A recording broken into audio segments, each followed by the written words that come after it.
하나님의 창조 과정 중에서 가장 중요한 구절이 창세기 1장 26절부터 28절에 나옵니다. 26절에 삼위 하나님께서 서로 논의하는 유일한 대목이 나오는데요. 우리가 우리의 형상대로 한 피조물을 만들어 우리를 대변하게 하고 이 땅에서 우리의 작업을 수행하게 하자. 26절이지요. 그리고 나서 하나님은 첫인간 아담 커플을 창조하셔서 땅을 정복하고 당신의 이름으로 그것을 다스리게 하신 것입니다. 28절 생육하고 번성하여 땅에 충만하라, 땅을 정복하라 고 하시는데요. 여기 생육하고 번성하라는 첫째 구절은 사회적 세계를 개발하라는 의미입니다. 여기에는 무슨 가정이나 교회, 학교, 도시, 정부, 법 등이 포함됩니다.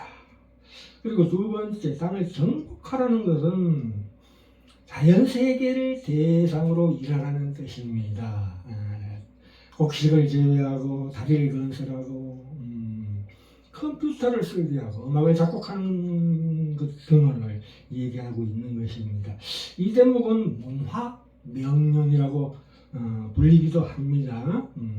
우리 본래 목적이 다름 아닌 문화를 창조하고 운명을 건설하는 일임을 일러주기 때문입니다.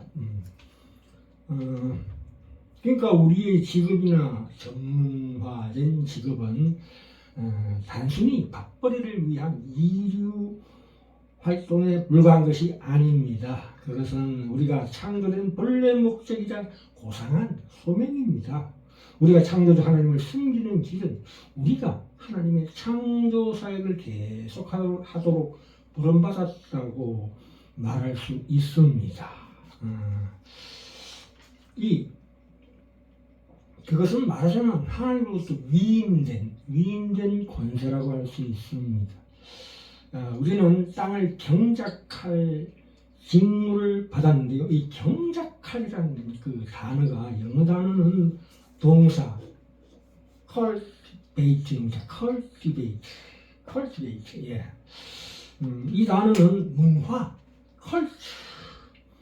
컬처와 같은 뿌리를 갖고 있습니다. 물론 땅을 정복하라라는 것도 cultivate. 그래서 컬처, 문화와 같은 뿌리를 가지고 있습니다. 경작할 그리고 정복하라, 이 모든 것들이요 그 같은 뿌리 갖고 있는데, 우리가 하나님의 형상을 반영하는 길은 바로 창조적인 존재가 되고 빙이 되고 그리고 문화를 건설하는 것입니다. 하나님께서 처음 인간을 창조하셨을 때 품었던 목적이 오늘날 우리에게도 그대로 적용됩니다. 이 죄라는 것은 인간의 본성의 모든 측면을 오염시켰지만, 그러나 우리를 인간 이하로 만든 것은 결코 아닙니다. 비록 지금은 우리가 스스로 거울로 보는 것 같이 힘이 하나 여전히 우리의 본래 모습인 하나님의 형상을 반영하고 있습니다. 불신자들조차도 이 문화명령을 수행하고 있습니다. 생육하고 번성하는 거, 땅에 충만한 거, 그렇죠? 결혼하고 가정을 이루죠. 그래서 우리가 일반은총, 특별은총으로 우리가 구원을 받았으나, 이 일반은총이라는 것은, 그러니까 우리는 이 세상에서 하나님의 일반은총을 대리하는 일꾼으로서 그분의 일을 행하는 것입니다. 우리 직업이 그거예요. 하나님께서 인간이라는 수단을 통해서 보이지 않게 이 창조 세계를 보살피는 방식이라는 뜻입니다. 우리가 일할 때 우리는 하나님의 손이 되고 눈이 되고 발이 된다는 뜻입니다. 과거에 하나님이 하늘에서 만나를 내리고 이스라엘 백성으로 먹이신 것처럼 때로는 기적으로 일하실 때도 있으나, 그러나 오늘날 보통은 그런 일이 극히 드뭅니다. 오늘날은 농사나 운수업이나 식료품 제조, 소매업 같은 걸 종사하는 수많은 일꾼들을 통해서 일하시죠. 우리를 먹이시죠. 때로 하나님은 신약성경에 나온 예수님의 경우처럼 기적적으로 병자를 고치기도 하시지만, 그러나 그에 못지않게 오늘날 의사, 간호사, 건강관리사를 통해서도 일하십니다. 때로는 사사기에 나오는 것처럼 적의 군대를 기적적으로 물리치기도 하시지만 일상생활에서는 경찰이나 변호사, 판사들을 매개로 삼아서 우리를 악에서 보호하십니다. 군대도 마찬가지죠. 때로는 하나님은 부모나 교사를 통해서 아이들을 양육하시는데, 그러니까 불신자도 하나님의 섭리적 사랑과 보살핌 통로가 될 수가 있다는 것입니다. 자, 여기 문화라는 단어는 쉽게 비유하면 물고기가 헤엄치는 어항 속의 물과 같은 것입니다. 그리스도인들에게 있어서 문화라는 것은 하나님께 예배드리는 이외의 모든 것과 관련이 있습니다. 이 예배드리는 그 순간에도 문화적 배경이 중요한 것이고 문화적 소산물, 문화적 가치관이 필요한 것입니다. 왜냐하면 예컨대 예배 시간에 피아노를 반주할 것인가, 아니면 무슨 가야금을 연주할 것인가, 무엇으로 할 것인가를 구별하는 것에도 그리스도인의 문화의 가치관이 적용되는 것입니다. 자, 그런데 인간에게 타락이 오죠. 이 창세기 3장 17절에 19절까지 나오는데요. 이 창세기 3장 17절부터 19절에 하나님께서 인간이 타락한 후에 말씀을 정언하고 있는데요. 타락은 우리 본래 소명을 파괴한 것이 아닙니다. 그것을 어렵게 만들었을 뿐입니다. 그 나오죠. 출산의 수고와 곡식 재배의 수고에 동일하게 히브리어 단어를 적용하고 있는데, 우리의 피와 땀과 눈물을 필요로 하는 수고가 필요하다고 말씀하고 있습니다. 그러니까 우리가 차세대 아이들을 양육하는 것과 생계를 유지하는 일에 그 고통으로 가득하려는 것입니다.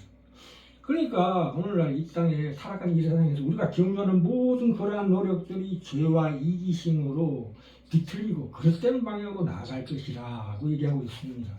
자, 우리가 하나 예를 들어 봅시다.